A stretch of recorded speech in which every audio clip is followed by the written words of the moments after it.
La programación de los próximos 60 minutos es una producción integral realizada en los estudios de televisión de la Universidad de Belgrano.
Buenas noches. Hoy recordaremos el surgimiento del cine argentino. Mayocchi, ¿cuándo surge el cine en la Argentina? 12 años después de la primera presentación pública que hacen los hermanos Lumière en un sótano de París. Esto fue en 1884. Y en 1896, el 18 de julio, en el antiguo Teatro Odeón, se hace la primera exhibición pública. Algunas películas muy especiales, como La llegada del tren. Por supuesto eran películas extranjeras. Según cuentan, en un momento dado avanzaba la locomotora y la gente que estaba mirando esto desde la platea se asustó tanto que algunos salieron corriendo, ¿no? Creían que los iban a atropellar. Pero lo que podría ser propiamente argentino, o las primeras filmaciones, son de 1900, o sea, del último año del siglo. Es un documental, ¿no? Es un documental sobre la llegada del presidente brasileño Campos Salles.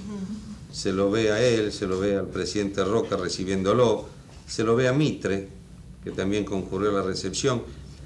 Pero siempre se suele nombrar este documental y se olvida de otro documental que se encontró no hace muchos años. ¿Cuál es? Que fue la filmación de una operación quirúrgica hecha por Posadas. Interesante. Uno de los grandes maestros de la cirugía argentina. La película se encontró prácticamente olvidada y abandonada en un depósito de radiografía cuando se tiró el hospital de clínicas, el antiguo. ¿Y el primer film? Perdón, pero tampoco tenemos que olvidar los nombres de Enrique Lepage o Max Glucksmann. Claro, ellos son los introductores, digamos, de la maquinaria. Son los que convencen a los empresarios del momento, porque todavía ellos no lo eran, para comenzar a importar máquinas para exhibir vistas, como se decía entonces. Ahora ya el primer film argumental lo filma Mario Gallo. Argentino, ¿no? No, Mario Gallo era italiano, y llegó al país en 1905 y fue uno de los promotores del cine aquí. En realidad la primera película, o vista, como se decía entonces, fue El fusilamiento de Dorrego. Claro, fue el primer film argumental. Claro, de 1910. Gallo había hecho ya varias otras cosas aquí de tono menor, fue uno de los pioneros, sin duda. En los primeros años son todos de películas de tema histórico, como este Fusilamiento de Dorrego, o Amalia, la que hace Enrique García Belloso en 1914, que es la toma de la novela de Mármol, ¿no? Galo también rodó Juan Moreira. Juan Moreira. Con Muño, ¿no? Claro, se toma, sí, siguen los años. Siguen yendo a la cosa, digamos, criolla. Lo primero es Nobleza Gaucha. Nobleza Gaucha, en la cual participa Orfilia Rico, que era ya una importante actriz del teatro y que por muchos años después siguió actuando y viviendo. Y casi también cabría recordar, para tomar el otro aspecto, el dibujo animado. ¿Cuándo Es de 1917, es un dibujo animado satírico, lleva por título El Apóstol, y es una sátira contra Hipólito Yrigoyen, en ese momento presidente de la Nación. ¿Y cuándo aparecen las primeras salas cinematográficas, Mayocchi? Y bueno, ya en 1900, el primer 900 es el primer biógrafo, como se decía entonces, el biógrafo, en el lenguaje de los chicos después pasó a ser el bio. El Salón Nacional, estaba en la calle Maipú entre Lavalle y Corrientes, y ahí más comienzan a multiplicarse salas especiales ya para cine, se va haciendo la división ya bien concreta de salas teatrales y salas cinematográficas, pero estamos todavía en la época del cine mudo, y en esta última etapa del cine mudo habría que recordarlo al llamado Negro Ferreira. Le llamaban negro porque era mulato, hombre inteligente, diestro, muy activo, que se inicia con una película Palomas Rubias, que es una especie de estudiantina, y después se dedica mucho al tema porteño, al tango, la muchacha del Arrabal, por ejemplo, Buenos Aires, ciudad de ensueño, Perdón viejita, son todas las películas del Negro Ferreira, como se lo llamaba, con el cual prácticamente se cierra el cine mudo, porque ya en la década del 30 vamos a estar en el cine sonoro. Mayocchi, ¿quisiera ahora acompañarnos a ver fragmentos de los primeros films argentinos? Sí, cómo no, con todo gusto. Por favor, señor director. Buenos Aires en 1896. A sus espectáculos habituales pronto iba a incorporar uno nuevo, distinto, revolucionario. Aquí, en el Teatro Odeón, se vio la primera exhibición cinematográfica en el país. Se pasaron las primeras vistas de Lumière. Al día siguiente, el 19 de julio de 1896, aparece en La Nación la primera crónica cinematográfica de autor ignorado, no muy optimista, por cierto.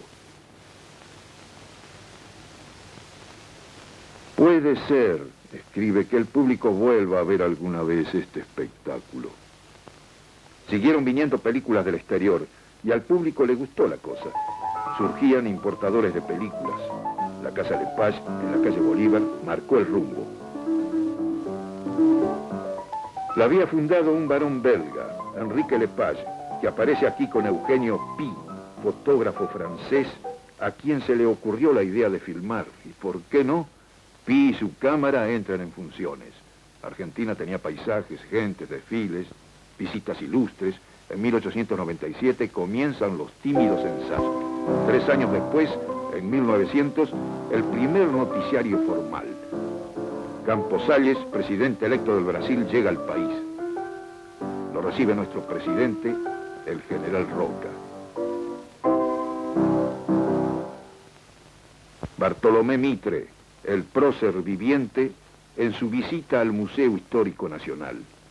Aquí se produce un toque de René Clair. Observen, el obsequioso señor de la Mitre le va a dar la mano al hacer un ademán y se queda con la suya en el aire.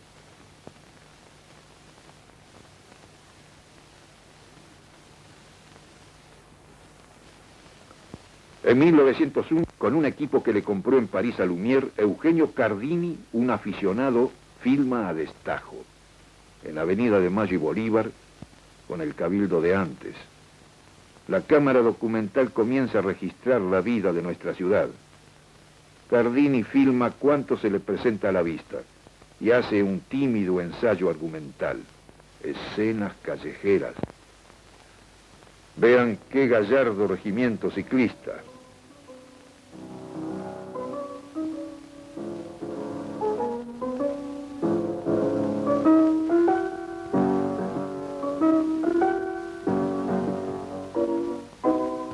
Futuro sucesor de Lepage, apresuró la explotación de las películas. En 1900, Glusman y Pi leen catálogos franceses y se entusiasman con los ensayos del cine sonoro. Era cuestión de sincronizar el sonido de un disco con los movimientos de la imagen. No duraron mucho, pero fue una forma de anticipación. En 1908 aparece Mario Galo, un pionero. Ese año filmó la primera película argentina con argumento, El fusilamiento de Dorrego, y nace el sello Cinematografía Galo.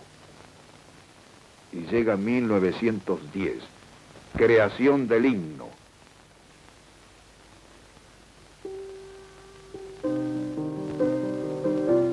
Eliseo Gutiérrez, encarnando a don Vicente López y Planes, se muestra muy excitado. Está en plena inspiración.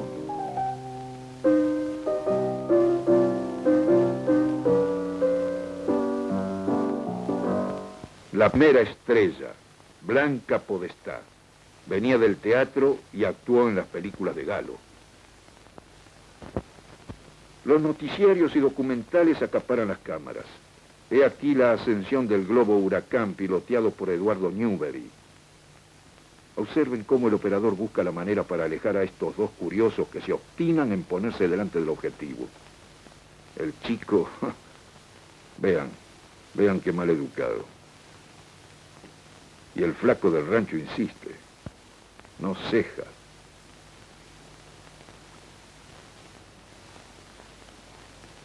¿Qué le pasó al del rancho? El operador fastidiado hizo la del guanaco. Sus frases, cantadas por Azucena Maizani, señalaron la muerte del cine mudo. Solo allá bajo un suelo, en las notas de un tango dulce, que lloraba el bandoneón. Por primera vez aparece Luis Andrini. ¿Con quién la tiene? Con Tito y con Alberto. ¿Y por qué? Siempre será su notario. ¿No sabes que Tita le prometió a Malandra que se iría con él esta noche? Pobrecita la... Y Tita Merel. El barro chapalean estos carros que hacen un penoso viaje entre Villa Industriales y Lanús. Comienzan los tiempos del largometraje. Amalia. El romanticismo de mármol en este film que interpretan damas y caballeros de la sociedad. Dirige Enrique García Belloso. Un gran novelista, con el seudónimo de León de Aldecoa, muestra su fervor por el naciente arte y escribe las primeras críticas formales. Es Horacio Quiroga. Travesuras en el Tigre. ¿Son botes aerodinámicos? No. Los técnicos de la época se entretenían ya jugando al ralenti y al movimiento acelerado. 1915, año clave. 3 hombres, Humberto Cairo, productor, Ernesto Bunch, técnico, y otro, Eduardo de la Pera. Antes y en la actualidad. Esta es la cámara con la cual filmó Nobleza Gaucha, la primera película nacional que insinuó la posibilidad de una industria cinematográfica. La conserva como una reliquia.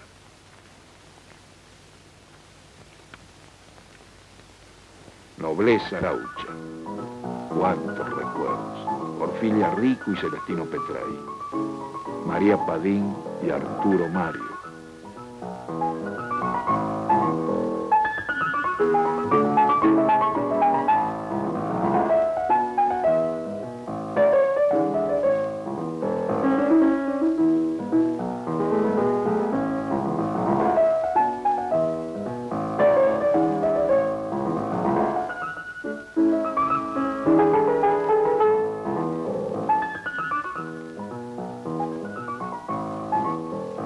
Con sus ganancias, Martínez y Gunch construyeron el primer estudio cinematográfico. Allí se filmó hasta después de muerta. Enrique Serrano.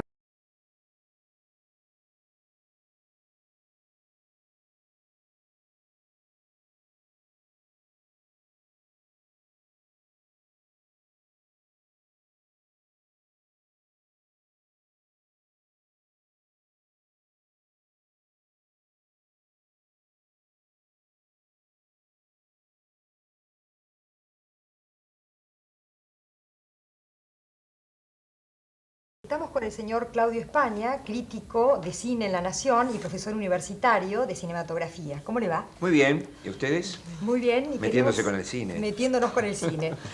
La primera pregunta es, ¿cómo comienza el cine mudo en la Argentina? Yo creí que íbamos a ver películas, no a hacer preguntas. Vamos a ver películas. Vamos a ver películas. Bueno, el cine mudo, el cine en la Argentina, digamos en general, empieza casi al mismo tiempo que en todo el mundo. Ustedes saben que la primera proyección cinematográfica con público se realizó en París, en el Boulevard de los Capuchinos, en un sótano, donde hay una placa por ahí, o había, creo que ya no está porque pasado y no la he visto. En el año 1895, el Día de los Santos Inocentes, el 28 de diciembre.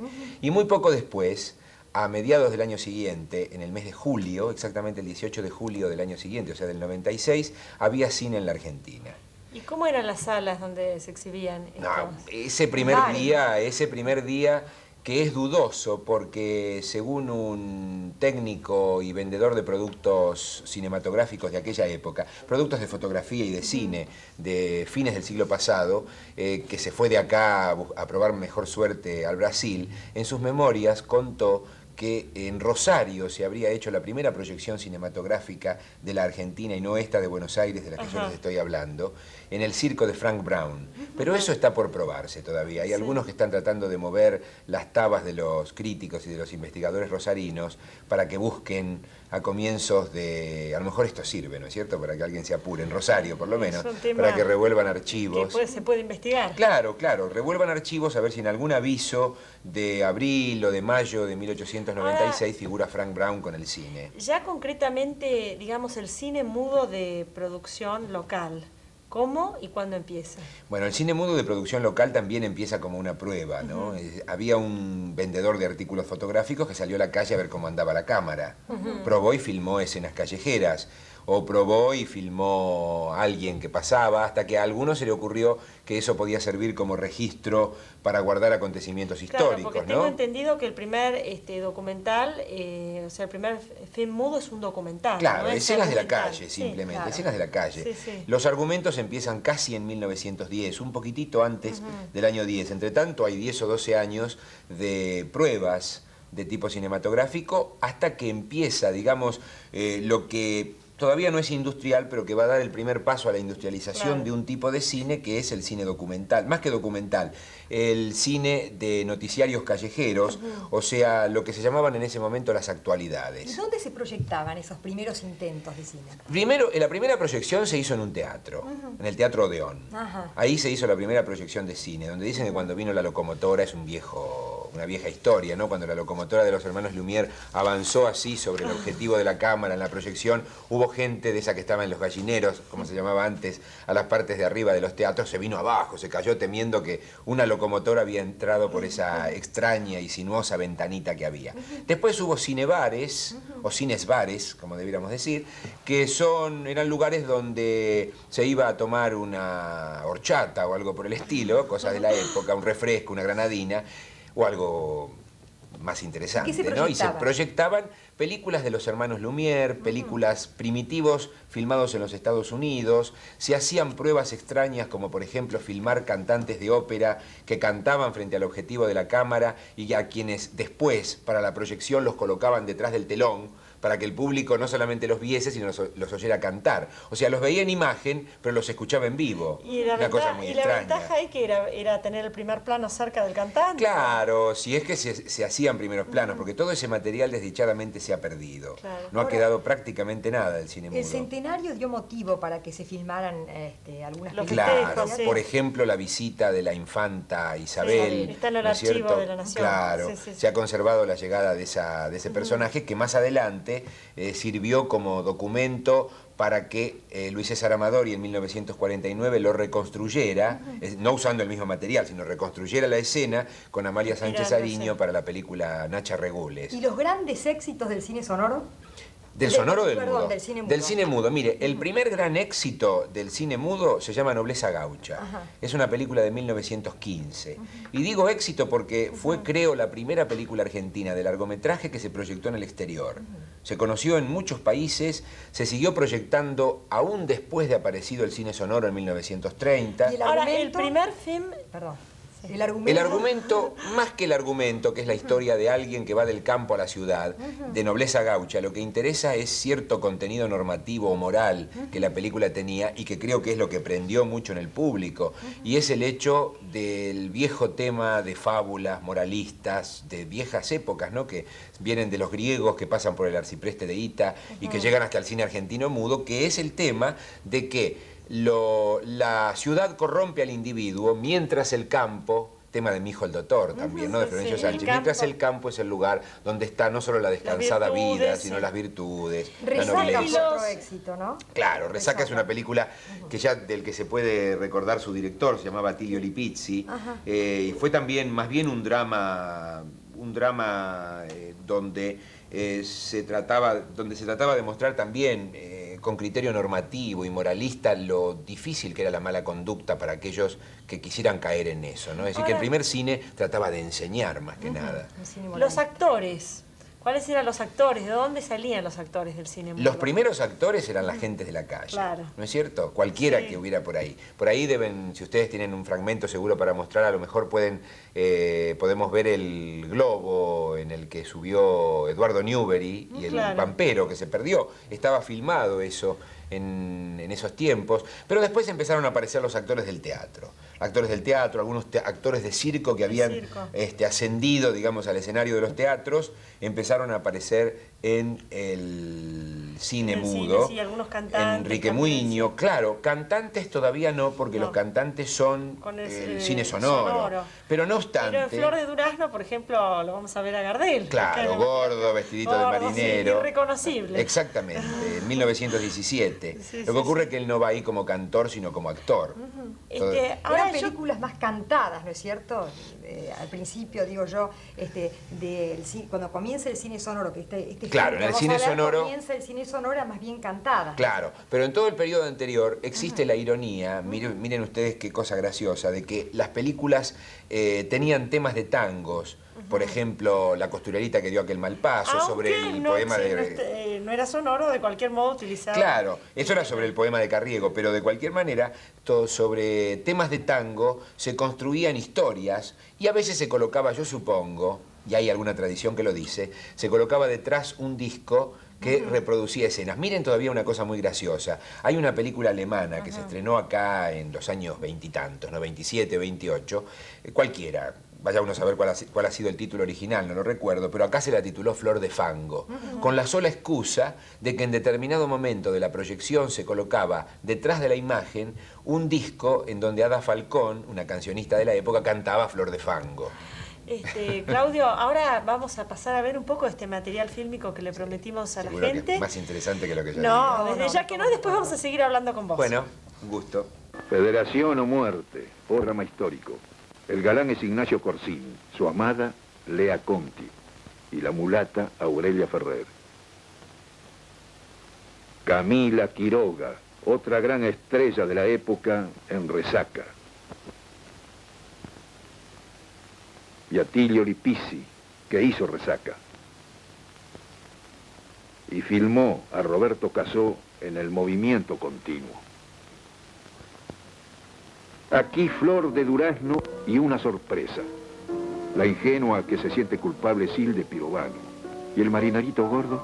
¿Lo reconocen? Es Carlos Gardel. Así apareció por primera vez en el cine El Solsal Criollo. Un grande del teatro, Pablo Podestá, incursiona en el cine, en El Capataz Valderrama de Belisario Roldán. Federico Valle, figura señera. Su biografía se confunde con la historia del cine. Trabajó con Lumière y Méliès en Francia. Su obra fue fecunda en la Argentina. Así era en 1911. Y realizó El Apóstol, largometraje de dibujos animados con Cristiani y el Mono Taborda. Una noche de gala en el Colón, con dibujos y muñecos de grandes personalidades políticas de aquella época. Ya había un sitio destacado para Palacios y sus bigotes. Nuestro patriarca en sus últimos años. El cine lo enriqueció y luego lo llevó a la pobreza. Don Federico le fue fiel hasta la muerte. Camila Quiroga sigue triunfando. Aquí aparece con Héctor Quiroga en Juan sin ropa. La comedia dramática adquiere intensidad. El juego de los actores se afina.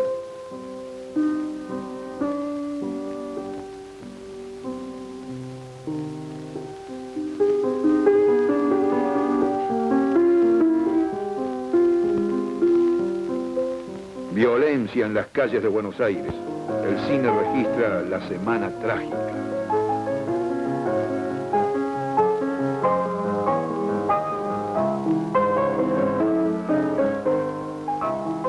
cuadro es el cameraman que se animó a filmarla, a costa de su propia vida. La marca no es un sablazo. 1919, un melodrama con todas las de la ley. Ironías del destino. El del rostro asombrado es Carlos Perelli. En el suelo, Pablo Podestá.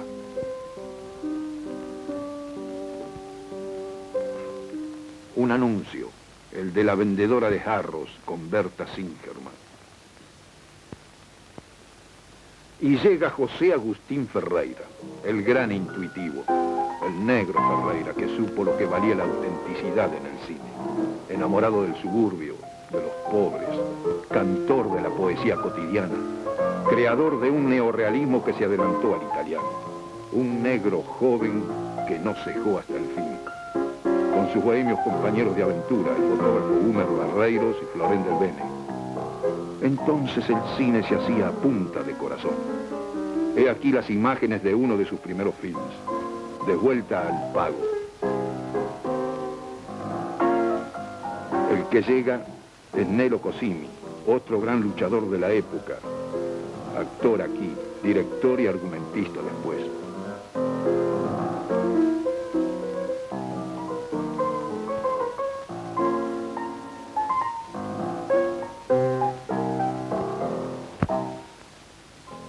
También los universitarios se acercaban al cine.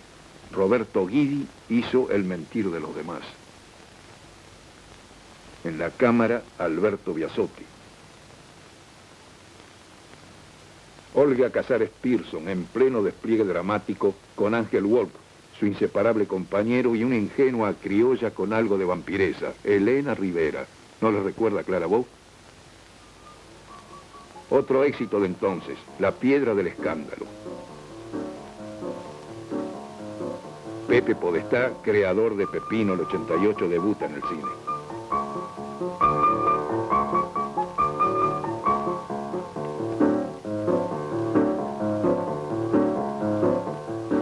Roque Funes, pionero de la fotografía.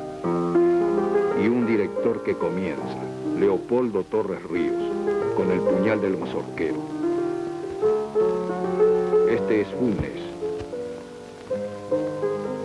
Y este, Torres Ríos, poeta del cine, anticipador del cine intimista, que brillaría más tarde en el periodo sonoro, desde La vuelta al nido hasta Aquello que amamos, su última película.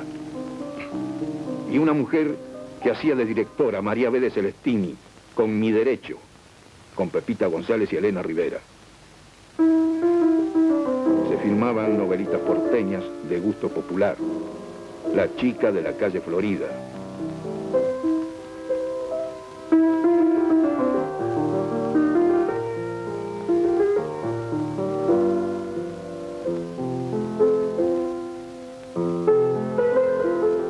Álvaro Escobar, famoso cómico de la época, luce sus recursos.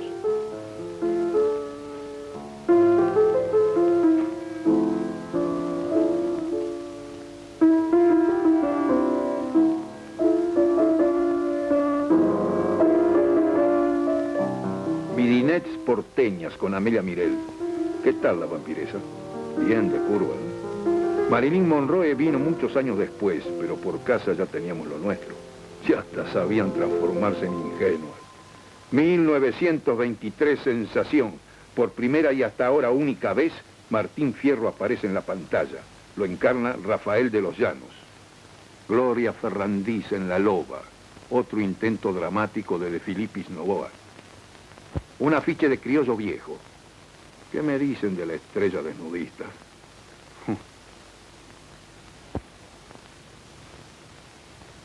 Sabrositos los versitos, ¿eh?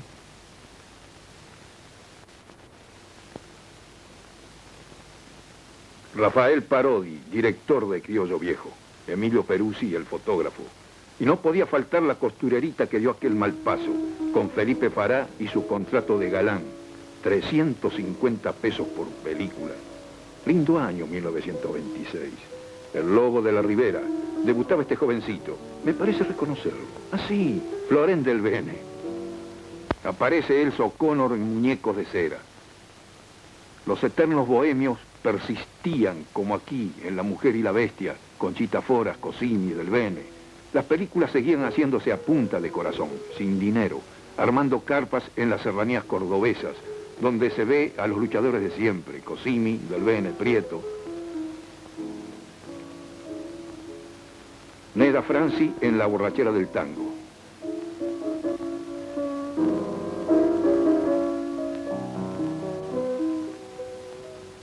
El galán es Felipe Fará, el de los 350 pesos, por lo menos él cobraba. ¿Leyeron? Una película nacional que no parece nacional. No es un galán, es Edmo Cominetti. En 1927 lanza su gran película, Destinos.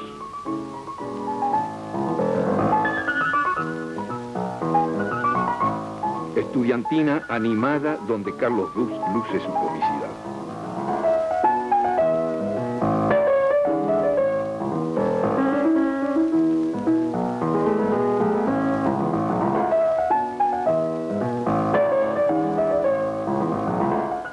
Cerca de 1930, un destello reidero, Las aventuras de Pancho Talero, del dibujante Lanteri, recreadas por Carlos Dux y Pepito Petray. Seguimos con Claudio España recordando el cine mudo en la Argentina. Que yo no viví, obviamente. No, pero ya veo que no, desde ya. No es que me hubiera gustado, pero me gustaría que hubiera mayor cantidad de material para poder recoger todo aquello. Han quedado 6 o 7 películas del estrago que hizo el tiempo, ¿no? Y la difusión es muy difícil, ¿no? ¿El qué? La difusión de este material es muy difícil, no, claro. No se ha pasado a video ni nada. Y quizá ustedes con lo que están haciendo están difundiendo de algún modo algo que es importante, que se conozca. El público argentino no conoce esto. Nosotros en la Cátedra de Historia del Cine Argentino, en la Facultad de Filosofía y Letras, en la UBA, en este caso, estamos tratando de recuperar algún material para poder, es decir, claro, que a través del conocimiento de los alumnos, ellos después puedan difundir su interés y quizá posibles copias en video o como sea. ¿Existía el cine policial? Claro que existía el cine policial. El cine policial en el cine mudo fue uno de los pilares de la última década del cine mudo, o sea, la década del 20. ¿Qué temas, por ejemplo? Los crímenes de los que hablaban los diarios. Por ejemplo, hay una película llamada El crimen de la calle Suipacha. Hay otra película que se llama María Poey de Canelo, donde se describía la historia extraña de una amante, de un senador que había aparecido muerto.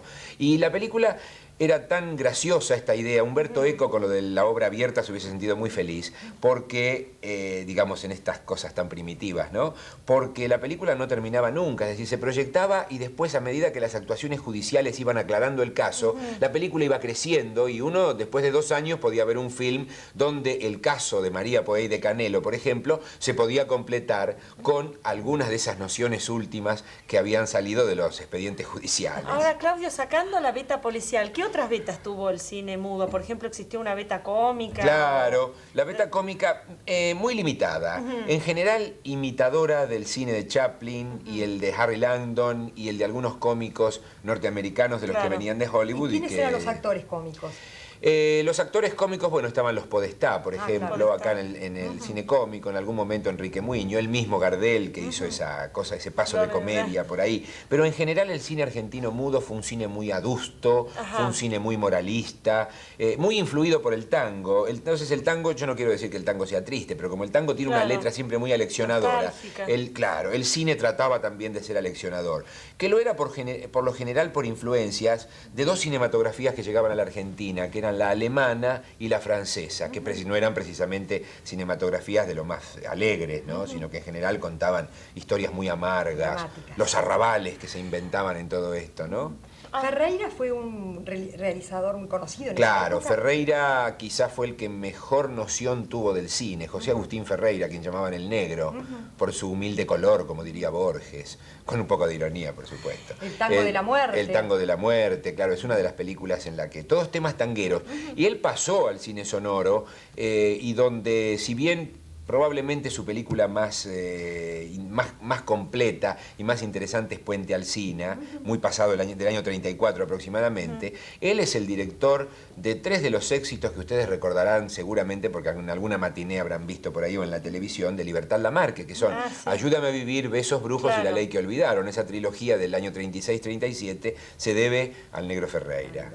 Ahora, Claudio, vos antes en el bloque anterior mencionabas que a veces se ponía un disco detrás del cine mudo. Sí. Bueno, cuando se empieza a intentar hacer el cine sonoro aquí en la Argentina, bueno, y en el mundo en general, hubieron bastantes polémicas, diferentes sistemas. Contanos un poco de eso, ¿cuáles fueron todos los esfuerzos? Claro, que se acá hicieron? mucha polémica no hubo porque era un país pobre de pensamiento cinematográfico. No, Sí. en otros casos había pensamiento muy importante, pero en materia de cine no se teorizó mucho. No. En el exterior se oponían al cine mudo, al cine sonoro, ¿Y hay cuáles largos eran escritos. los argumentos? Contanos. Los argumentos eran fundamentalmente que se iba a perder la imagen, que se iba a perder el ritmo, sobre todo el ritmo de pensar, porque el cine sonoro exige otro ritmo, que es el ritmo que da la palabra, que es un ritmo diferente del ritmo que da la imagen sostenida, retenida, contenida, expresándole al espectador algo de lo que muchos años después de aparecido el cine mudo, concretamente con la Nouvelle Vague francesa de los años 60, se recupera, ¿no?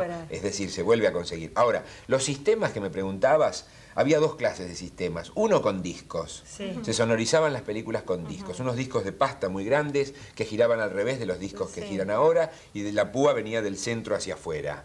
No era tan grande como esta mesa, pero eran de este color. Y se sonorizaban las películas con ruidos, con algunos diálogos, no muchos, y con música de fondo. Justamente una película del Negro Ferreira, Muñequitas porteñas, que es del año 1930, es la que está sonorizada íntegramente por primera vez. Totalmente ¿Los títulos sonorizada. de películas extranjeras cuándo comienzan a hacerse en Argentina? ¿Cómo los títulos? Los titulajes de el películas subtitulado. extranjeras, sí. Empieza bastante tardíamente en la década del 30 y yo creo que fue Alberto Echevere, un técnico de la casa de Federico Valle, un productor de noticiarios de la época del mudo, que formó muchos técnicos que después trabajaron en Argentina Sonofilm. Ahí estaba Alberto Echevere, que fue quien, creo, descubrió un sistema como para subtitular las películas. Porque miren, les cuento una anécdota muy graciosa. Cuando Greta Garbo habló, se supuso que Greta Garbo había superado todas las trabas que había impuesto el cine mudo en los Estados Unidos a tantos actores que por hablar gangoso, por hablar finito, por ser amanerados en su expresión, no pudieron pasar al cine sonoro. Claro, eso después quiero que me hables. Pero de repente Greta Garbo pudo superar esa barrera con una voz espléndida, pastosa, sensual, ¿no? Atrapante, abrasadora, ¿no? Abrasadora con Z. Y abrasadora con S también, digamos, ¿no? Porque también quemaba. Cuando se estrenó en la Argentina la primera película sonora de Greta Garbo, que fue Anna Christie, la película no había forma de proyectarla sin la voz de Greta Garbo. Y se quería hacer de esa manera, no había discos, venía el sonido impreso ya en el borde de la película, como en el sistema actual, que era el otro sistema que hay además de los discos. Y entonces se pasaba un minuto de película en que Greta Garbo hablaba en inglés, los actores dialogaban, y luego había otro minuto con un cartel con toda la traducción. Y así todo el film. Duró casi 4 horas la película. Entonces se descubrió que así no podía ser. Había que inventar algo nuevo. ¿Y con los dibujos animados? ¿Qué nos Los dibujos animados siempre tuvieron la ventaja de que no vienen hablados en ningún idioma. ¿No es cierto? Los dibujos animados Pero vienen... te hablo de los dibujos animados en la Argentina. En la Argentina hay dibujos animados bastante primitivos, no muchos. Algunos en la época del cine mudo, sobre todo a finales del cine mudo, Una noche de gala en el Colón, con muñecos incluso animados, una película que se llamaba así. Después hubo algún personaje de historieta que pasó al celuloide, Pancho Talero se llamaba, un personaje que está prácticamente en el final del cine mudo. Y luego se refería también a Hipólito Yrigoyen, ¿no? Claro, esa es la... Claro, pero en La noche de gala en el Colón y Peludópolis, efectivamente. Sonoro apenas. Es decir, de comienzo, porque es del 31, 32 la película Peludópolis. Pero ahora que, digamos, estamos llegando al final de lo que fue el cine mudo, ¿no? En este programa en la Argentina, háblanos un poco de los actores argentinos que pasaron del cine mudo al cine sonoro. Bueno, no fueron muchos, pero no obstante, por ejemplo, Enrique Muiño había hecho alguna prueba en el cine mudo y pasó al sonoro. Milagros de la Vega, con menos suerte en el cine sonoro, que tuvo alguna actuación. Tita Merelo había tenido, creo, alguna actuación pequeña. Libertad Lamarque, que según dice ella en una película llamada Adiós Argentina, aparecía nada más que moviendo un pañuelito, despidiéndose de un gaucho que se iba, un gaucho bigotudo, dice ella, que apestaba mastic, ¿no? Al pegote ese de bigotes. Lo saludaba desde la tranquera del rancho. O sea que con el cine sonoro surge toda una nueva camada de actores. Claro. E inclusive a fines de los años 30 surge una camada de actores de cine cine. Porque imagínense ustedes, siempre suele darse el ejemplo de Luis Arata, que era un actor que había pasado del teatro al cine, está en la primera película sonora prácticamente, en Los Tres Berretines, pero era un actor que frente a la cámara de cine no diferenciaba actuar ante una cámara que tenía a 30 centímetros de actuar ante un espectador que tenía 35 filas más atrás. Entonces todo salía muy mal. Cuando aparecieron Delia Garcés, cuando apareció Ángel Magaña y otro grupo, Hugo del Carril, y otro grupo de actores descubrieron que el gesto, que los ojos, tenía que todo lo ser que... más moderado. Claro, y más que eso, exacto, es decir, que la cámara reproduce mucho más que lo que uno quiere hacer. La cámara es muy indiscreta, entonces hay que hacer menos de lo que uno quiere para que la cámara reproduzca la realidad. Claudio, ¿te invitamos a seguir viendo con nosotros? Bueno. Y se acerca el gran momento, 1931. Muñequitas porteñas de Ferreira, con María Turgenova y Loren del Bene. La primera película enteramente sincronizada con disco. Imágenes de la ciudad, con alardes de enfoque, eran acompañadas con música y diálogos. Nuestro cine empezaba a hablar. Antonio Berciani en una escena con Serafín de Paoli. Y este es Mario Soffici, gran actor de teatro que hace su debut en la pantalla. Y finalmente el título mágico, Tango.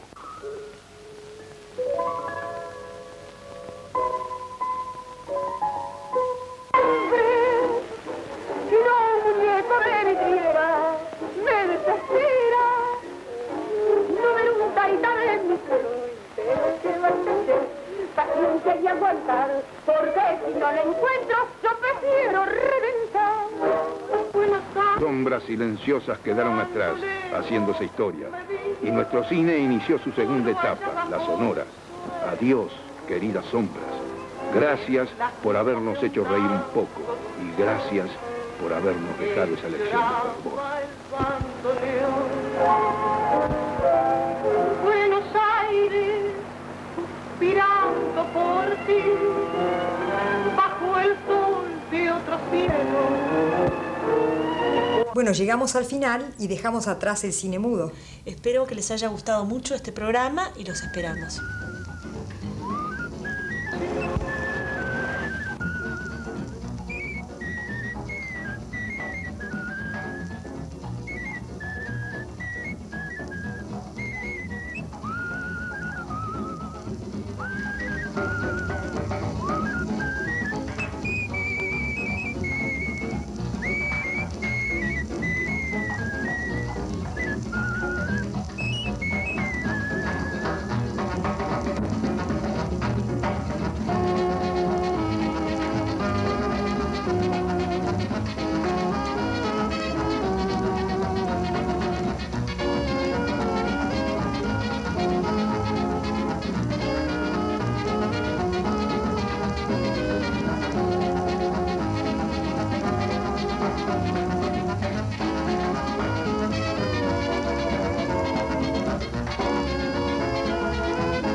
Esta programación fue totalmente realizada en los estudios de televisión de la Universidad de Belgrano.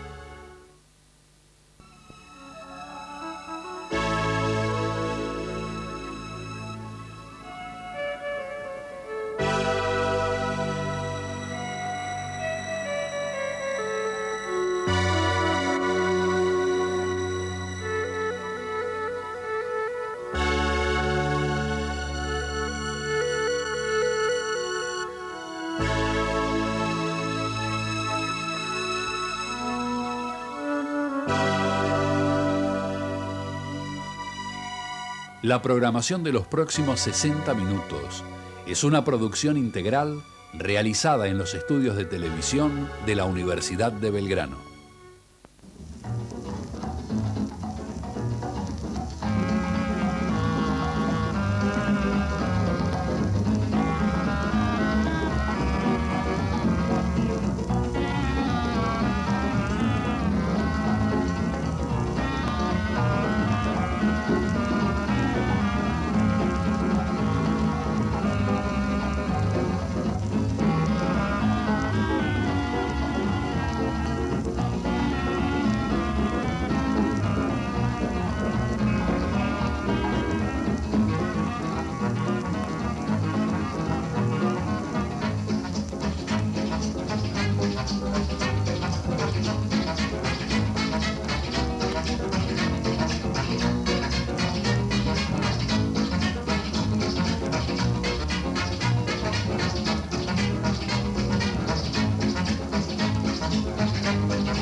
Buenas noches. Hoy vamos a seguir con la historia del cine en la Argentina. Y yo estaba pensando, Mayocchi, que la década del 30 señala un cambio muy importante para el cine argentino con la aparición del cine sonoro. Claro, en 1931 se incorpora el sonido a nuestro cinematógrafo. Las primeras películas importantes. Tango. De 1933, claro, Tango y Los Tres Berretines. Los Tres Berretines, que señala un poco la consagración de Luis Andrini, donde actúa el recordado Luis Arata, que todavía no se ha podido desprender del escenario teatral, y también Luisa Beil, que en realidad es la sobreviviente de esa época. No hay que olvidar a partir del 35 directores como Soffici, Tiner, Romero, Zaslavsky también, que abrieron perspectivas nuevas. No hay que olvidar al galán de esa época. ¿Quién era, Mayocchi? A José Gola. A José Gola. José Gola era nuestro, quizá podía haber llegado a ser nuestro Rodolfo Valentino. ¿Qué películas protagonizó? Bueno, empezó por ejemplo con Mañana es Domingo, y Gola muere de peritonitis, según parece, más allá de todas las leyendas que se forjaron, mientras estaba filmando Prisioneros de la Tierra. Él tenía que ser el encarnar el papel protagónico. ¿Y cuál era el look de un galán de esa época? Porque es muy diferente del look de los galanes actuales, ¿no? Bueno, se peinaba con gomina, usaba sombrero, muy bien afeitado, por supuesto, muy prolijito. Y tampoco olvidemos a Libertad Lamarque, ¿no? Que con su gran película Ayúdame a vivir da un aporte muy grande al cine argentino. Por supuesto, y lo difunde por hay toda varias Latinoamérica. películas de esta época. En 1937 Manuel Romero realiza Los muchachos de antes no usaban gomina. Pero los de ahora sí lo usaban. Con Santiago Arrieta, con Florencio Parravicini, con Mecha Ortiz. Una película que indudablemente no fue superada en la segunda versión que se hizo años después. También en el 39, Así es la vida. Así es la vida, la primera versión que hace Enrique Muiño con Felisa Mari, y la que ya nombramos en ese mismo año, Prisioneros de la Tierra, que dirige Soffici, con Gola, que fue una de las grandes películas de ese momento, hasta llegar a lo que podría ser la culminación, que fue la Guerra Gaucha, en 1942, que dirige De Mare, y donde Muiño compone un inolvidable Sacristán, con actores como Chiola, Sebastián Chiola, Ángel Magaña, muy joven. Amelia Vence, creo. También muy joven, ¿cierto? Amelia Vence. Realmente un elenco importantísimo, una película que todavía se ve con gusto y hasta con emoción, ¿no? Ese final, donde el viejo sacristán ciego comienza a ejecutar el himno nacional con su violín, rodeado de un grupo de paisanos armados dispuestos a morir por la defensa de la frontera, ¿no? Se ha hecho ya no una leyenda, pero sí una película incorporada a la vida misma del cine en todo el país. ¿Y por qué no vamos a ver algunos fragmentos de la Guerra Gaucha? ¿Cómo no?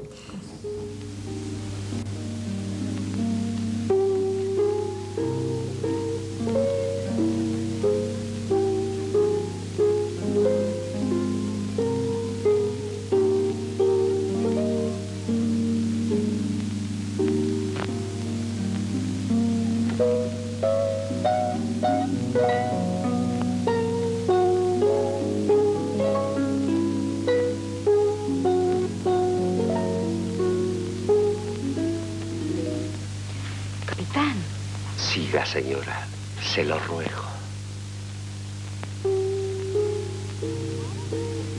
Tengo sed de música. No parece un hombre de guerra. Yo entiendo la vida a mi manera.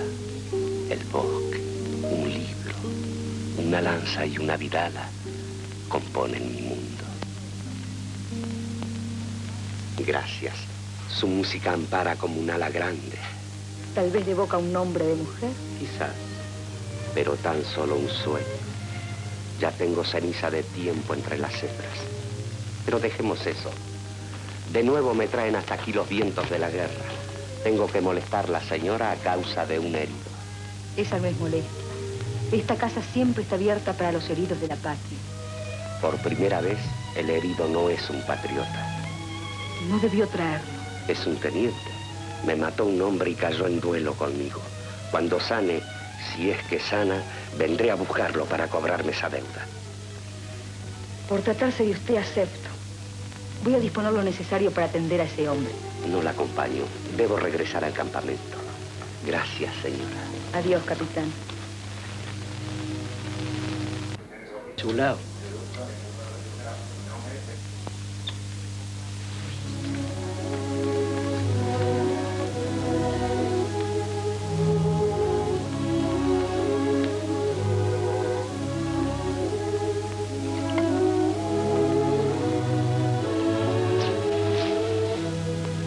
Beba. ¿Qué es? Para la fiebre.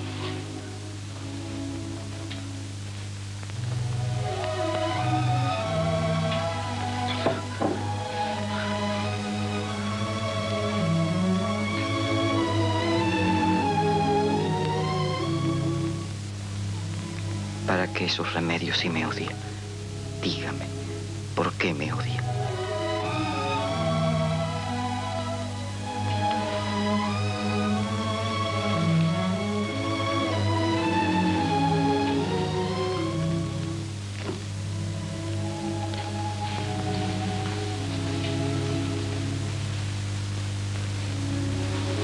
De este sable perteneció a un criollo que cayó prisionero en Ayohuma y fue fusilado por los perjuros de Salta. Era mi hermano y no era un traidor.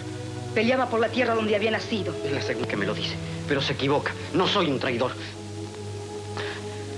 Obtuve mi grado en el ejército español y presté juramento al rey. Eso es todo. No, no es todo. No es ni la sombra de la verdad.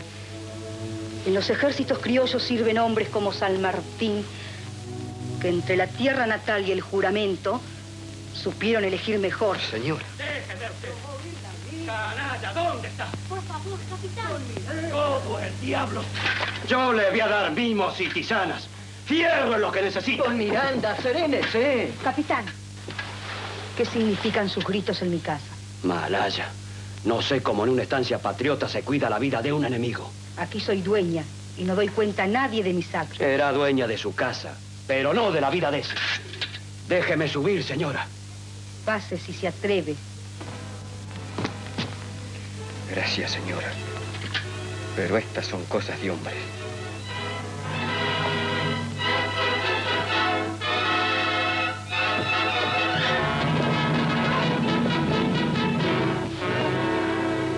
Váyase.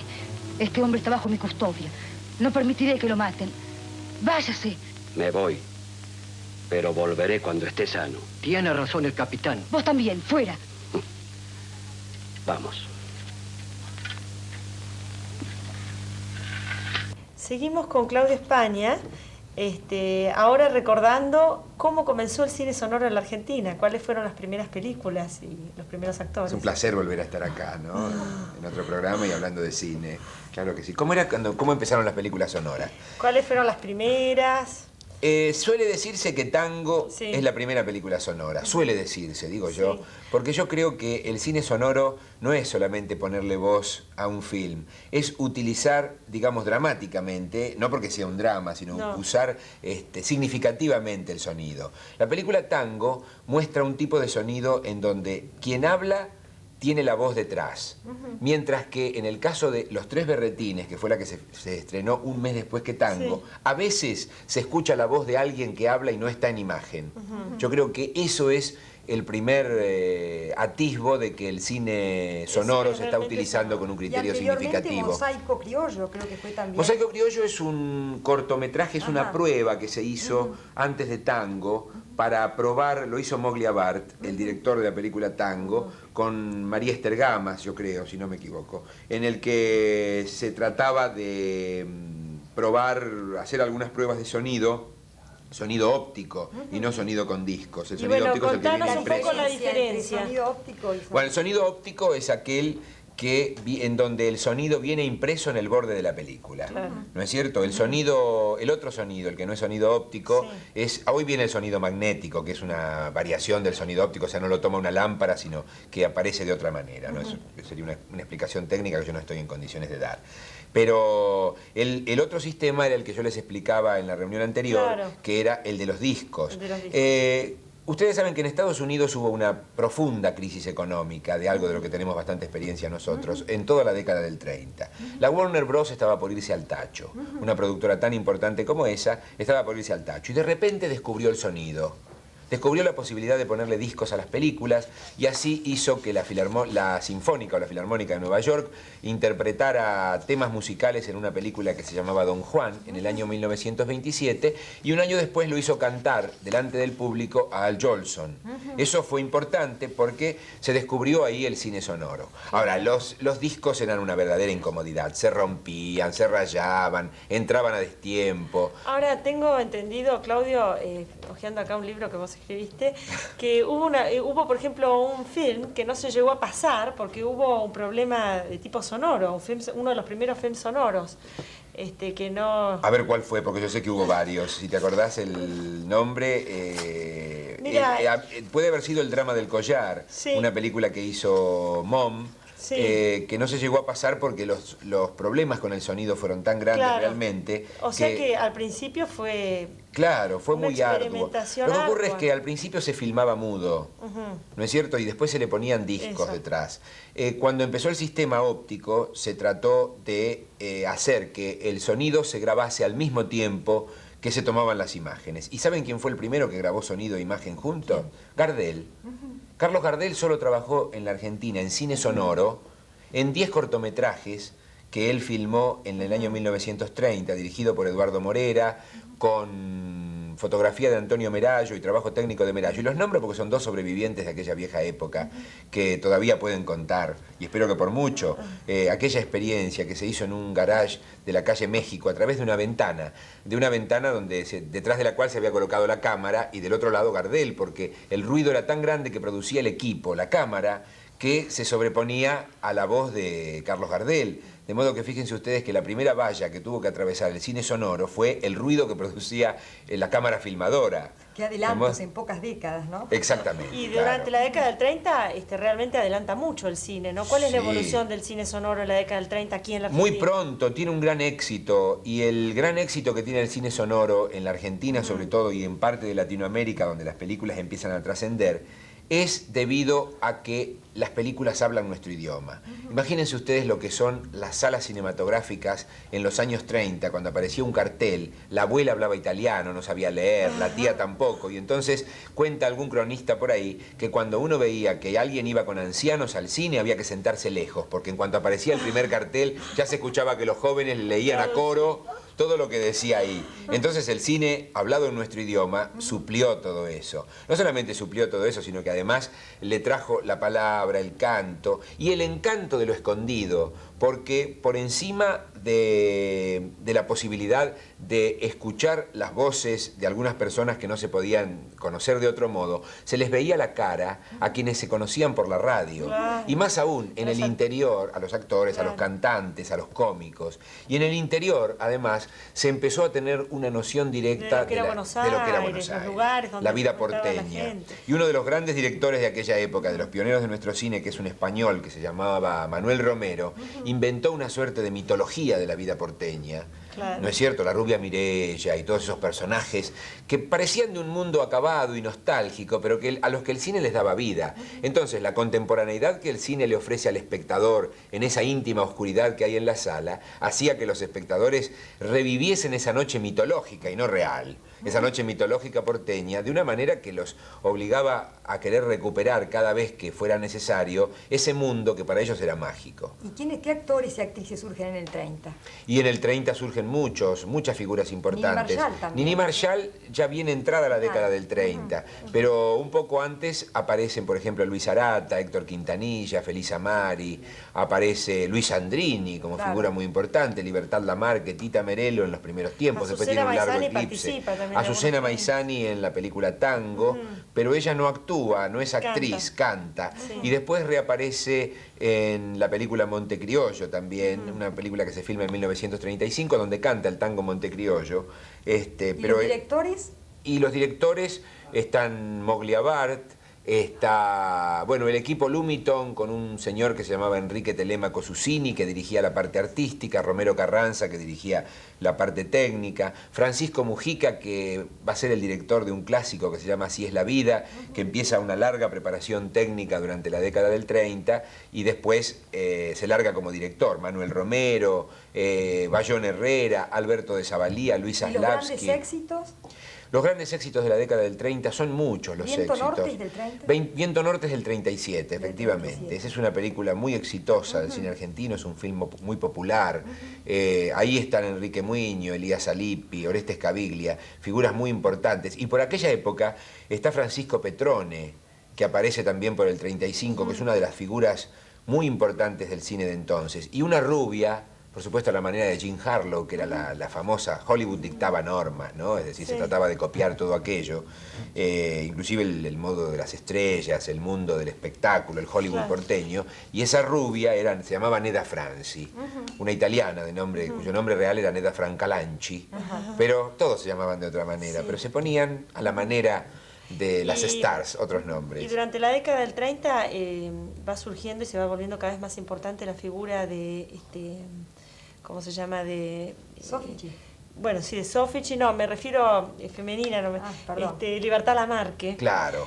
Y háblanos un poco cómo eran los personajes que construía Libertad Lamarque, cuáles eran las características. Libertad Lamarque tiene dos épocas, o tres. Una primera en la película Tango, en que hace de cancionista nada más. Una cancionista que se llama Elena y que lo único que hace es cantar espléndidamente y parpadear.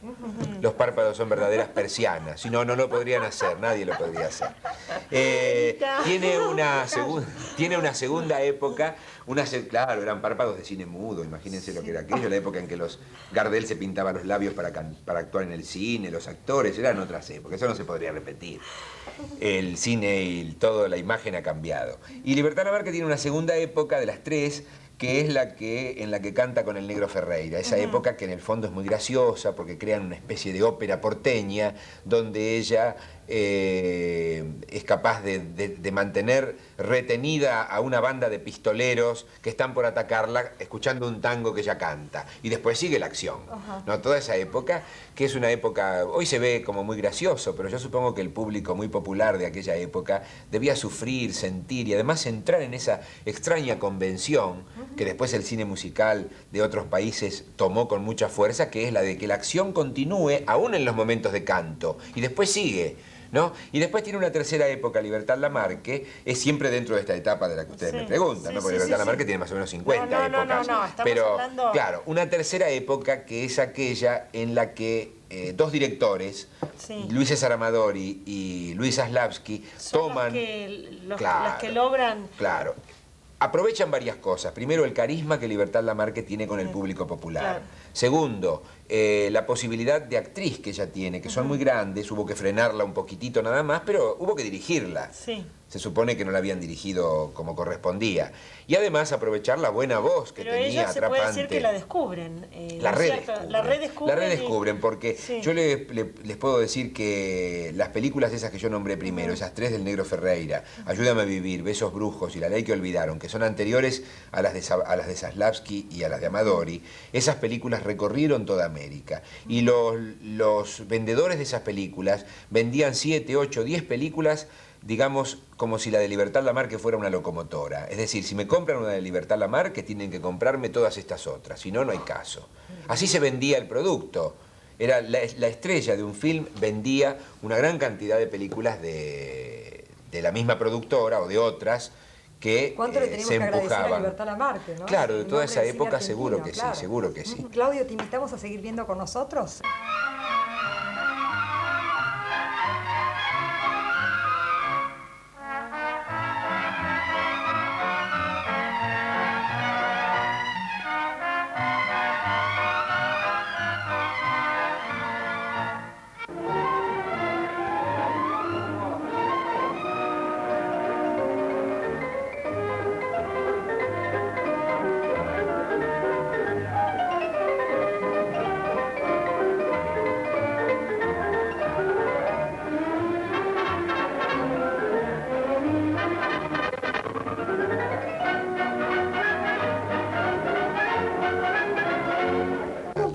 En la década del 40 por la cinta, creo, virgen, que no llegaba a la Argentina. ¿Qué pasó? La cinta es la película, ¿no? Ajá. Sí, la película Sí, virgen. sí, sí. Claro, lo que pasa es que hay guerra, todo detrás ¿no? de eso, un problema político relacionado con la guerra y relacionado con la simpatía posición que de la la Argentina Argentina tenía con Alemania. ¿Y eso interfiere Entonces, en la y claro, relación? como el material virgen venía desde los Estados Unidos no veían con ninguna simpatía la simpatía argentina por los nazis.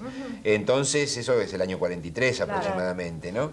Entonces empiezan a restringir el material virgen, tanto que acá se las ingenian de tal modo para que el cine no desaparezca, que la gente de Lumitón, aquella empresa del Gong, ¿se acuerdan? Donde el atleta, que había sido un bailarín, Michel Borowski había hecho ese atleta, inventaron un tipo de película virgen, fabricaron acá un tipo de película, efectivamente, para trabajar y poder seguir filmando. Ahora, yendo ya a los contenidos de los films, ¿qué otras vetas hay durante la filmografía del 40 que no sean, digamos, la beta tipo Guerra Gaucha, o sea, con la beta histórica, digamos, la beta épica. Sí, épica. Bueno, la que más trasciende, que ya viene de fines de los 30, es el melodrama. El melodrama. El melodrama. El melodrama va a ser, y por suerte, digamos, ¿Y sus ¿no? protagonistas? ¿Qué otros se agregan durante el 40? Y muchos se agregan. Ahí aparece Zuli Moreno, ¿cierto? Aparecen las mellizas Legrand. Sí. Claro, las mellizas Legrand nunca van a interpretar melodramas, por lo menos en esta época. Más comedias. Más bien las comedias, que son una pequeña derivación del melodrama, ¿no? Porque a lo mejor los papás viven la historia melodramática, pero las nenas... Esto se llama comedia blanca, o se suele llamar también las comedias de las ingenuas, ¿no? Donde aparecen un montón de chicas jóvenes a protagonizar películas, hasta María Duval, que en determinado momento es suplantada en un colegio por la Virgen del altar, ¿no? Es decir, suplanta a la chica que se ha escapado para no perder la virginidad, eso no, ¿eh? Porque las estrellas, las actrices del 40 nunca perdían nada. Nunca, nada. Estaban al borde de todo, pero el cine nunca se animaba mucho más. Yo creo que en buena medida fue porque el cine argentino no se animó a mucho más, o a un poquitito más, que se quedó en todo esto. ¿Cuál es la película más erótica de aquella época? Y ustedes me preguntan porque quieren que yo hable de Safo. ¿No es cierto? ¿Hay fragmentos de Safo? No tenemos los fragmentos. Por eso contanos. Safo, desdichadamente, la única copia que existe en el país está en poder de un coleccionista o de un señor que proyecta imágenes, y ojalá esto sirva para que alguien del gobierno decida que en el Museo del Cine o en alguna institución debe estar esa copia, comprándola al precio que sea, antes de que el señor se aburra, porque en realidad creo que no es un coleccionista de esos que cuidan mucho el material, sino que es alguien que ni sabe lo que tiene. Que además mucho valor para él no tiene, pero sí tiene valor para los estudiantes, para la gente que quiera conocer algo del cine. Para la historia del cine. Claro. Entonces es terrible lo que está pasando con el cine argentino. Sigamos con Safo. Safo fue una película verdadera, hoy es bastante ingenua, pero era una película erótica. Fíjense que hasta ese momento una actriz argentina, Mecha Ortiz, que había empezado bastante grande en el cine. Ya, concretamente, Mecha había nacido en el año 900 y la película, ella empieza en el 37 haciendo La rubia Mireya, así que para comenzar, ahora que las chicas comienzan a los 16 años, era grande. Pero estaba hermosa. Era pasé, pero no estaba pasé, ¿no? Al contrario, era muy deliciosa, muy apetitosa, gustaba mucho Mecha Ortiz. Y siempre le ponían algún actor joven a quien su personaje, que siempre era una devoradora de hombres, pudiera ser la víctima inmediata que había. ¿no? Hoy se puede contar así, en aquella época las películas tenían restricciones, se ponían con reservas y un montón de cosas. Inclusive, Carlos Hugo Christensen, que fue uno de los genios de la década del 40 en cuanto a novedades en el cine, que filmó Safo, en muchos momentos de la película le proyecta sobre la imagen de ella la sombra de una telaraña. Imagínense qué terrible, quedaba Mecha Ortiz encerrada como en una telaraña, ¿no? Y eso era bastante fuerte. Lo cual viene no solo del cine argentino, sino de otros lugares. Por ejemplo, por aquella época se había filmado en Estados Unidos una película que se llamaba La Mujer Pantera, donde la había hecho Jacques Tourneur, donde el personaje también era un extraño personaje del misterio que salía de las sombras, una mujer, Simone, lo hacía una francesa, que parecía que salía de las sombras y siempre aparecía como reflejada con sombras que deformaban su propia imagen, sombras de animales, de bestias, de fieras, garras. Entonces, ¿por qué Mecha Ortiz no iba a tener la sombra de una telaraña? Ahora, ya volviendo a nuestro Ustedes país... entienden lo moral que hay detrás de la telaraña, el que quedaba atrapado. Ya volviendo a nuestro país, también fue importante la beta cómica. Estoy pensando en Nini Marshall, Sandrini... Claro. Y muchos más, Olinda Bozán, Enrique Serrano, ¿no es cierto?, en el cine argentino cómico, y cuántos que uno se puede olvidar ahora, que fueron grandes cómicos. Nini Marshall es una de las que más ha perdurado, ¿no? Claro. El caso de Nini Marshall ha sido un caso de inteligencia y de extraña perduración. No digo extraña, yo creo que todo lo que vale perdura. Claro. Pero ha sido un caso de extraña perduración en un mundo donde el cine, por su misma condición de fugaz, tiende a que se pierda, ¿no? Claro. Y el caso de Nini yo creo que es la figura más respetada de todo el cine, la más conocida. No hay niño que no sepa quién es Nini Marshall, es extraño, ¿no? Mientras que a lo mejor a un niño le preguntamos quién es por ahí Luis Sandrini o Olinda Bozán, que fue figura importante en otra época y no lo saben. Pero Nini es alguien que ha pasado a ser conocido por todos. Y yo creo que se debe a su inteligencia, a su capacidad y sobre todo a la virtud que tuvo de... vamos a decir, cristalizar, congelar, convertir en paradigma aquellos personajes de la inmigración.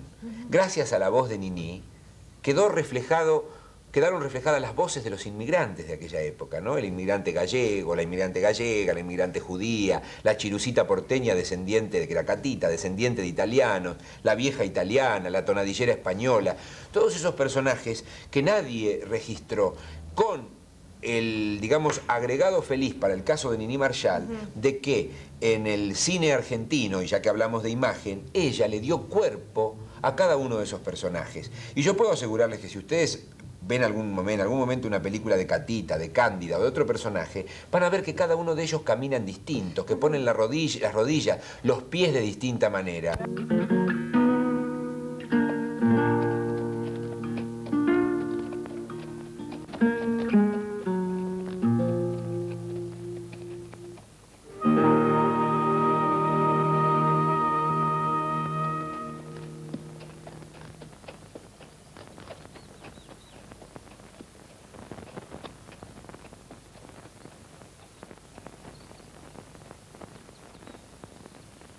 Me dije, ahora va a bajar por el lado de la cañada. Recién cuando cruce el río lo veré asomar en el segundo repecho. Sombra, me repetí. No sé cuántas cosas se amontonaron en mi soledad. Eran cosas que un hombre jamás se confiesa. Centrando mi voluntad en la ejecución de los pequeños hechos, di vuelta a mi caballo y lentamente me fui para las casas. Me fui como quien se desangra.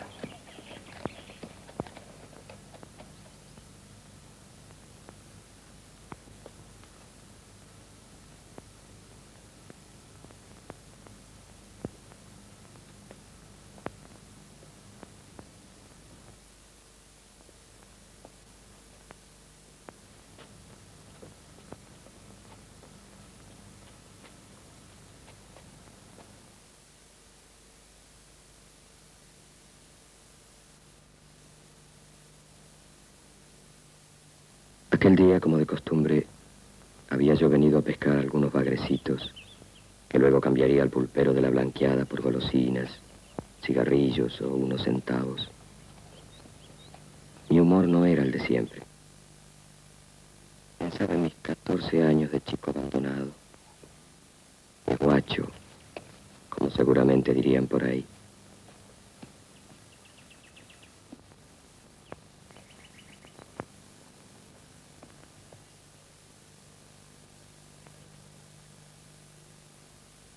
Mira quién viene ahí. Bueno, alcahuete. Guacho.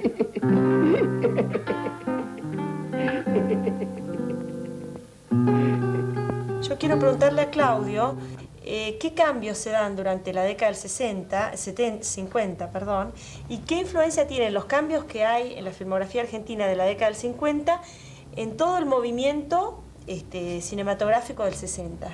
Si hay una influencia o no. Toda la primera parte de la década del 50 está muy influida por una fuerte censura sobre la Argentina, sobre el cine argentino. Después del 55, fuerte censura, pero que no impidió que hubiera películas que valga la pena por ahí nombrar, ¿no? Y citar. Y yo recordaría el caso de la película Deshonra, por ejemplo, como un ejercicio de estilo muy interesante. Bueno, y otras. Y sobre todo el cine policial. El cine policial que permitía decir cosas sobre los argentinos que por la ficción del policial no eran tan censuradas como otras películas. El melodrama se vuelve muy fuerte, también el melodrama oculta la censura. Después del 55 hay un periodo muy flojo, viene decayendo el cine, hasta que aparecen, digamos inmediatamente después, dos directores muy importantes, y aquí hay que hablar de directores, porque comienza la etapa de la creación de los directores, ¿no? El cine de autor, digamos. Estos directores son Leopoldo Torre Nilsson y Fernando Ayala, que hacen Torre Nilsson, concretamente La Casa del Ángel, una película que trasciende las características y los límites del cine artístico argentino habitual. No hay que olvidar a Beatriz Guido. Claro, que ya en La Casa del Ángel está presente por primera vez, digamos, con su nombre, en la producción de los guiones de las películas de Torre Nilsson. Y Fernando Ayala, que ya viene filmando desde el 55, pero que en el 58 da una película clave para el cine argentino, que es El Jefe, ¿no es cierto?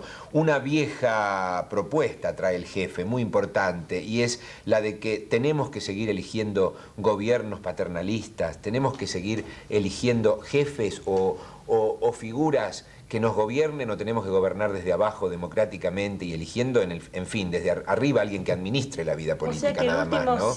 El último cine de los años 50 se entronca con la temática de los años 60. Claro, la temática de los 60 ya replantea al hombre más libre, la mujer también con mayores desprejuicios, mayores libertades. Claro. Aparece una gran influencia del cine francés a través de las películas de Chabrol, de Resnais, de Truffaut y los otros directores que están en ese momento en el candelero, la Nouvelle Vague francesa, efectivamente, y replantea entonces, ya no con la condición alegórica del jefe, sino con un cierto realismo, no demasiado mágico, la presencia del hombre. Y en la década del 60, en los primeros tiempos sobre todo, se dan tres orientaciones en el cine argentino.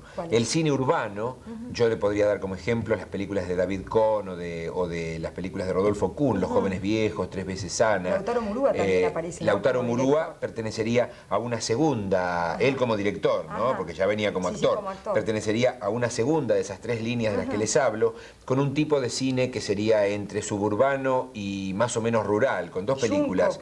Junco es una y la otra Alias Gardelito. Entonces las líneas serían... Tres, digo, que aparecen en el 60. Esa línea urbana, metropolitana, vamos a decirlo de esa manera, que representa películas como Los jóvenes viejos o Tres veces Ana. La otra línea más o menos suburbana o más o menos rural, que es la línea de Lautaro Murúa, concretamente la que plantea él, y una tercera, que es la de un tipo de cine que viene del interior, que es escaso en cantidad, pero muy, muy pesado y fuerte en valores, que es el cine de Fernando Birri, que se produce en Santa Fe, concretamente una película como Los Inundados, que es un largometraje que proviene de un mediometraje hecho un poco antes con alumnos de la Escuela de Cine de Santa Fe, que fue cerrada por una de las dictaduras de turno, que se llamaba Tire Die, y que retrataba a los niños que sobre un puente en el río Salado le gritaban a los viajeros de los trenes, tire 10 guita, tire 10 centavos, ¿no? Corriendo grave peligro, y se supone que por estar parados sobre los durmientes o sobre las vigas a mucha altura sobre el río, la gente les daba 10 centavos, ¿no? ¿Y por qué no pasamos a la década del 70? La década del 70 tiene dos etapas también. Una etapa que corresponde al periodo democrático de ese momento, en donde se dan películas muy significativas como las de Leonardo Fabio, tan importantes como las que él había hecho en la década del 60, ¿no es cierto? Crónica de un niño solo, El Dependiente. En la década del 70 aparece Leonardo Fabio, continúa filmando Fernando Ayala, trabaja Leopoldo Torre Nilsson, con algunas películas muy significativas como Boquitas Pintadas, por ejemplo, de esa época, una verdadera maravilla de ese momento. La Tregua, que le permite a Sergio Renán abrirse como gran director, y luego del 76 al 83 hay un largo periodo de silencio, donde yo les diría a ustedes que dos películas de un mismo director son el paradigma de ese momento, que son dos películas de Alejandro Doria, La Isla, que ustedes recordarán, y Los Miedos. Dos películas donde en Los Miedos la gente no se sabe por qué escapa, un poco lo que ocurría en el país. Y en La Isla todos están mudos, no pueden hablar, y los que piensan están encerrados en un lugar extraño, esa suerte de isla. O sea que esas dos películas de Alejandro Doria merecerían un estudio, y quizá a ese cine que un poco salió, que emergió por detrás de las prohibiciones, se podría llegar a llamar el cine del silencio, ¿no? En donde los que hacían un cine en serio hablaban sin poder decir las cosas, o decían las cosas sin poder hablarlas. ¿Y ahora cómo estamos, Claudio? Y ahora, bueno, después del 83 hubo un periodo de gran florecimiento. En este momento hay un periodo muy crítico porque no hay dinero. Indudablemente, a lo mejor al partido gobernante tampoco le interesa mucho fomentar en exceso en este momento de declinación, ¿no es cierto?, de 6 años de poder al cine argentino, porque ya le ha dado en el exterior una imagen al país demasiado importante. Deberíamos nombrar también algunas de las películas que tuvieron tanto éxito, como la película del Rey. La película del Rey, efectivamente. La película del Rey tiene éxito por varios motivos. Bueno, porque habla un poco de la Argentina, porque habla un poco de lo universal, ¿no? Y sobre todo porque habla de cine. Yo creo que gustó mucho a los cinéfilos, a la gente que le gusta el cine en todo el mundo. ¿Y Hombre mirando al sudeste? Bueno, déjame terminar. Sí. Interesó mucho a la gente de cine porque la película habla de cine, ¿no es cierto? Hombre mirando al sudeste fue muy espléndida en el momento del estreno. Hoy yo creo que se apagó un poco la película. Es interesante, pero es un poco presuntuosa. Yo he vuelto a verla un par de veces, muy recientemente, y descubro que es un poquito presuntuosa. Pero de todas maneras es elogiable la actitud del director frente a realizar un tipo de cine diferente. Está filmando de nuevo. Yo espero que ahora haga un cine también popular, no demasiado alegórico, más directo, sin ser muy realista. Yo como, digamos, diletante del cine, quiero hacerte una pregunta. Me da la sensación cuando veo películas que hay algunas que hacen hincapié en la forma nada más, sin importarles tanto el contenido, y otras donde el contenido es muy importante. ¿Vos qué pensás? ¿El cine argentino cómo se ha manejado en estas dos alternativas? ¿A lo largo del tiempo? Bueno, no, digamos ya últimamente, para quedarnos acá. Yo creo que lo mejor es la síntesis, es decir, donde el espectador, que habitualmente va a buscar un contenido, ya que se hace un cine narrativo, se quede con el contenido, ¿no es cierto? Y que haya pasado un gran momento visual, un gran placer visual, pero donde un film, sobre todo donde lo visual exceda el contenido y no tenga nada que ver con el contenido. Y esto ha ocurrido en muchas de las películas de los jóvenes directores de ahora, en películas muy recientes. Y bueno, la película Lo que vendrá, un film de este chico Mosquera, que es un director joven, que promete, pero indudablemente se quedó en la forma y se olvidó del contenido de la película. Bueno, y otras, no recuerdo. Creo que el hecho de que uno no las recuerde por ahí es que se vuelven olvidables, ¿no? Pero de todas maneras demuestran que nuestros jóvenes directores tienen un ferviente, fervoroso y ganoso manejo de la cámara. Lo que ocurre es que les faltan guionistas. Y ocurre otra cosa, el cine argentino ha sido siempre, o los directores del cine argentino han sido siempre muy pedantes.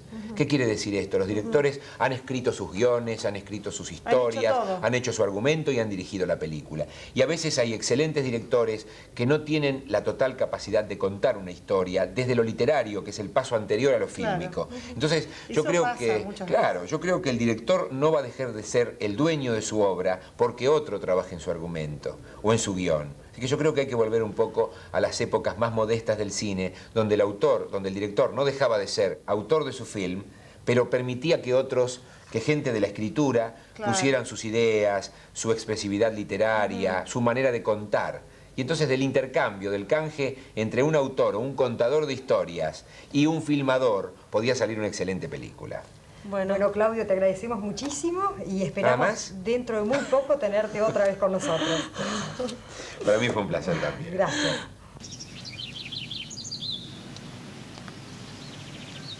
En la semana voy a invitarlo a Rantés a un concierto. ¿Le gustaría venir con nosotros?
Free!